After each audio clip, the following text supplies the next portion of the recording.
আল্লাহ সুবহানাহু ওয়া তাআলা যখন সুসংবাদ দিয়েছেন মানে কুরআনুল কারীমে জান্নাতের অবলিগে দুঃসংবাদও দিয়েছেন কাদের জন্য দুর্ভোগ। এই সূরার মধ্যে অর্থাৎ সূরা হাক্কার 25 নম্বর আয়াত থেকে আল্লাহ রাব্বুল আলামিন এবার শুরু করেছে বাম হাতে আমলনামা কাদের দেওয়া হবে। জোরে সোরে বলেন নাউজুবিল্লাহ। কিয়ামতের ময়দানে দল হবে তিনটা, কয়টা? জোরে বলেন। ফাআসহাবুল মাইমানাতি মা আসহাবুল মাইমানা ওয়া আসহাবুল মাশআমাতি মা আসহাবুল মাশআমা ওয়াস-সাবিকুনাস সাবিকুন। দল হবে কিয়ামতের ময়দানে তিনটা, একটা হচ্ছে ডান দল, আর একটা বাম দল, আর একটা হচ্ছে মুখোমুখি দল। ডান দলে যারা থাকবে আল্লাহর জান্নাতে যাবে, মুখোমুখি যারা থাকবে তারাও আল্লাহর জান্নাতে যাবে, নবী আম্বিয়া আলাইহিমুস সালাতু ওয়াস সালাম, শহীদরা। আর বাম দলে যারা থাকবে, যারা নাস্তিক, মুরতাদ, বেঈমান, কাফের, আল্লাহ রাব্বুল আলামিন এই মানুষগুলোকে জাহান্নামে নিক্ষেপ করবেন। বলুন নাউযুবিল্লাহ। এবার আসেন এই 25 নম্বর আয়াত রব্বুল আলামিন কি বলছেন? বাম হাতে যাদেরকে আমলনামা দেওয়া হবে, এই আমলনামাটা পাওয়ার পরেই তাদের মেন্টালিটি কি হবে? দুনিয়ার জিন্দগিতে আদালতে যখন আসামি ধরা খেয়ে যায়, উকিল অ্যাডভোকেট যখন বলে যে আপনি কি এই কাজটা করছেন কিনা, কই না না করি নাই, কই সিসি ক্যামেরায় ধরা পড়ছে আপনিই করছেন, তখন কিন্তু আর কোনো জবাব থাকে? কথা কন। আর কোনো জবাব থাকে না। কিয়ামতের ময়দানে আল্লাহ রাব্বুল আলামিন কিন্তু আপনার সব কিছু কিরামান কাতিবিন দিয়ে রেকর্ড করে রাখছেন। দুনিয়ার সিসি ক্যামেরায় যদি হাজার হাজার লক্ষ লক্ষ কোটি কোটি জিনিস ধরা পড়ে, আমার আল্লাহর সিসি ক্যামেরা এর চাইতে কোটি কোটি গুণ বেশি পাওয়ারফুল, ঠিক কিনা? রব্বুল আলামিন বলছেন ওয়া আম্মা মান উতিয়া কিতাবাহু বিশিমালিহি ফায়াকুলু ইয়া লাইতানি লাম উতা কিতাবিয়া ওয়ালাম আদরি মা হিসাবিয়া। বলুন আল্লাহু আকবার। বাম হাতে যখন আমলনামা দেওয়া হবে, সে বলবে যদি আমার আমলনামাটা না দেওয়া হতো কত উত্তম। আবার কি বলতেছে? ওয়ালাম আদরি মা হিসাবিয়া, আমি যদি না জানতাম আমার হিসাব, মানে আমার হিসাবটা আমাকে যে আল্লাহর সামনে দাঁড়াইতে হবে, এটা তো ও বিশ্বাসই করতো না। কাজকে যদি আমলনামাটা আমার বাম হাতে না দেওয়া হয়, আয় হায় হায় হায়, কার আল ঠেলে জমি দখল করছি, কার কাছ থেকে ফ্রি চা খাইয়ে ফেলছি জোর করে, কার হক মেরে দিয়েছি, বউয়ের সাথে কখন খারাপ আচরণ করেছি, মানুষের অধিকার কখন ক্ষুণ্ণ করেছি, এ একটা জিনিসও দেখি বাদ দেয় নাই, সব কিছু দেখে রেখে দিয়েছি। আল্লাহু আকবার বলেন না? তো বাম হাতে আমলনামা যখন দেওয়া হবে তাদেরকে, তখন তারা কি বলবে? ইস, যদি আমলনামাটা আমার হাতে না দেওয়া হতো, আফসোস করবে, বড় আফসোস। এরপরে কি বলবে খেয়াল করেন, ইয়া লাইতাহা কানাতিল কাদিয়া। বলুন আল্লাহু আকবার। আমার জাল্লা, আপনি মৃত্যু ঘটাইছেন, মৃত্যুর মাধ্যমে যদি সব কিছু শেষ করে দিতেন, কারণ মরণের সময় তো যন্ত্রণা হয়েছে। আল্লাহ, এই মৃত্যুর পরে কবরের জিন্দগিতে 100 কোটি বছর ছিলাম, লক্ষ বছর ছিলাম, হাজার বছর ছিলাম, মৃত্যু দিয়ে যদি সব কিছু শেষ করে দিতেন কতই না ভালো হতো। আল্লাহ রাব্বুল আলামিন তখন জবাব দেবে, আমার পানি ব্যবহার করলি, আমার বাতাস ব্যবহার করলি, আমার খাবার ব্যবহার করলি, এত কিছু আমি আল্লাহ রাব্বুল আলামিন দিলাম, গোলাম এমনি এমনি দিই নাই। সব কিছুর ব্যাপারে তোরা জিজ্ঞেস করা হবে। 2টা চোখ দিয়েছিলাম, এই চোখ 2টার মূল্য কি? যার চোখ ছিল না এই বেটা জানতো। এই হাতটা যে তোরা দিয়েছে, এই হাতের মূল্য কি? আজকে আঙ্গুলগুলো দিয়েছে, আঙ্গুলের মূল্য কি? যদি শুধু হাতটা দিয়ে দিত, আঙ্গুল না দিত, খাবারের লোকমা ধরতে পারতেন না। এই হাতটা যদি আল্লাহ রাব্বুল আলামিন না দিতেন, বাথরুমে কিন্তু নিজে ইস্তেঞ্জা করতে পারতেন না। হাত যদি না দিতেন, মোবাইল ফোনটা ব্যবহার করতে পারতেন না। হাত যদি না দিতেন, তাহলে কাজকর্ম করতে পারতেন না। একটা বার খেয়াল করেন, যদি 2টা হাত আপনার না থাকতো তাহলে কি করতেন? চোখ 2টা না থাকলে কি করতেন?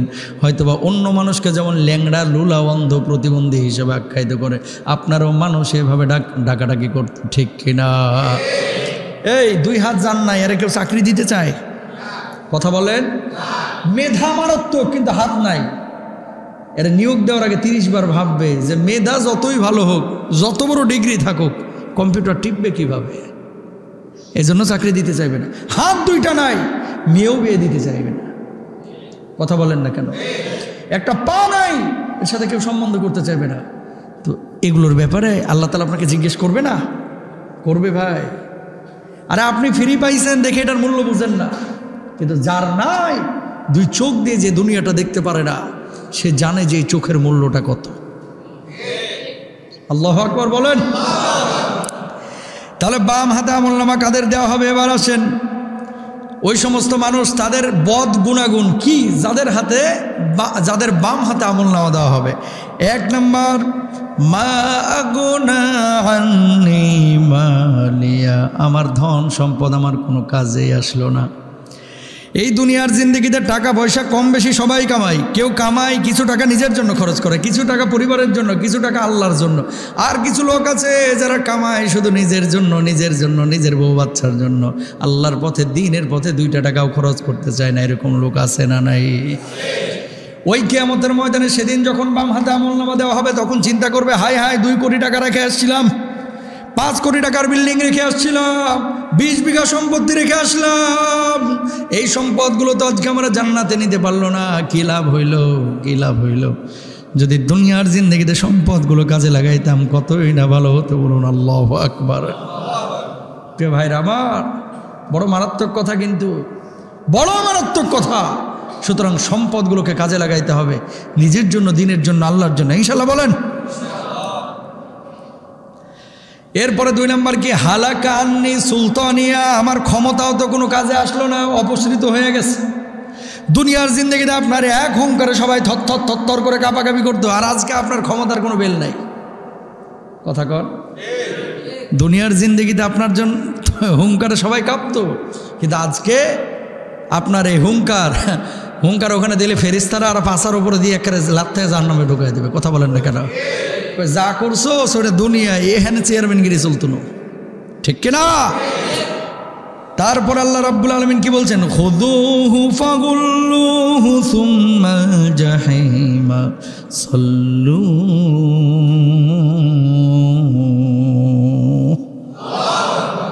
আহা, ফেরেশতাদেরকে তারপর আল্লাহ বলবে, ধর, একটা করে ধর, গলায় বেড়ি পরানোর পরে জাহান্নামের মধ্যে নিক্ষেপ কর। কত মারাত্মক কথা! আল্লাহু আকবার। আল্লাহ বলবে কি? ধর, পাকড়াও কর। শুধু হাত দিয়ে পাকড়াও করলে হবে না, গলাটারে শিকল দিয়ে বাঁধ। কি দিয়া? শিকল দিয়ে বেঁধে তারপরে জাহান্নামের মধ্যে নিক্ষেপ কর। কত মারাত্মক কথা! এরপর আল্লাহ রাব্বুল আলামিন কি বলছেন? সুম্মা ফি সিলসিলাতিন যারউহা ৭০ যিরাআন ফাসলুকু। আল্লাহু আকবার বলেন। পুনরায় তাকে শৃঙ্খলিত করে ৭০ হাত দীর্ঘ এক শৃঙ্খলে, মানে শিকল, শুধু যেই শিকল দিয়ে আপনাকে বাঁধা হবে, জাহান্নামীদেরকে বাঁধা হবে, এই শিকলটা সাধারণ ১-১.৫ হাত লম্বা হবে না, ৭০ হাত লম্বা হবে এক একটা শিকল। নাউজুবিল্লাহ বলেন। কত মারাত্মক কথা! সুতরাং বাম হাতে যদি আমলনামা না চান, আপনি যদি না চান, ঈমান আনার পরে সৎ কাজ করতে হবে, পাপিষ্ঠ কোনো আচরণ করা যাবে। আল্লাহ রাব্বুল আলামিন কি বলছেন? এই সমস্ত মানুষ কারা? যাদের বাম হাতে আমলনামা দেওয়া হবে। ইন্নাহু কানা লা ইউমিনু বিল্লাহিল আযীম, আল্লাহ রাব্বুল আলামিনকে বিশ্বাস করতো না। এরপরে বলছেন ওয়ালা ইয়াহুদ্দু আলা তাআমিল মিসকিন, যে সমস্ত মানুষগুলো অভাবগ্রস্তকে খাদ্য দিত না, খাদ্য দানে উৎসাহিত করত না। ফালাইসা লাহুল ইয়াউমা হাহুনা হামিম, সেদিন যেখানে তার কোনো সুহৃদ থাকবে না। ওয়ালা তাআমুন ইল্লা মিন গিসলিন, কোনো খাদ্য থাকবে না ক্ষত নিঃসৃত স্রাব ব্যতীত, অর্থাৎ পানি পানি বলে চিৎকার করবে। ওই মানুষগুলোর বুকের ছাতা ফেটে যাবে। ও ফেরেশতারা, তোমার আল্লাহকে বলো, আমার আল্লাহকে বলো একটু পানি দিতে, আর তো তেষ্টা সহ্য হচ্ছে না। আল্লাহ রাব্বুল আলামিনকে ফেরেশতারা বলবে, আল্লাহ,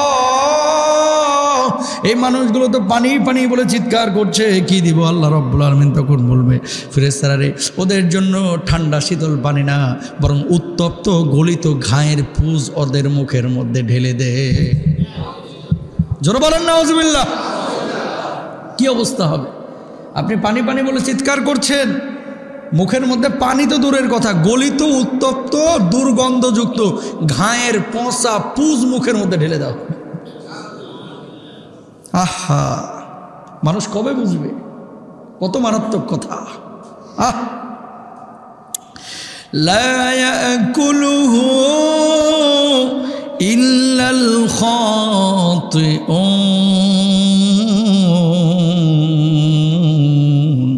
আল্লাহ রাব্বুল আলামিন বললেন, যা অপরাধী ব্যতীত কেউ খাবে না। অর্থাৎ যাদের হাতে আমল নামা, যাদের বাম হাতে দেওয়া হবে, ওই সমস্ত নিকৃষ্ট লোকগুলোই শুধু ওই পুজ খাবে।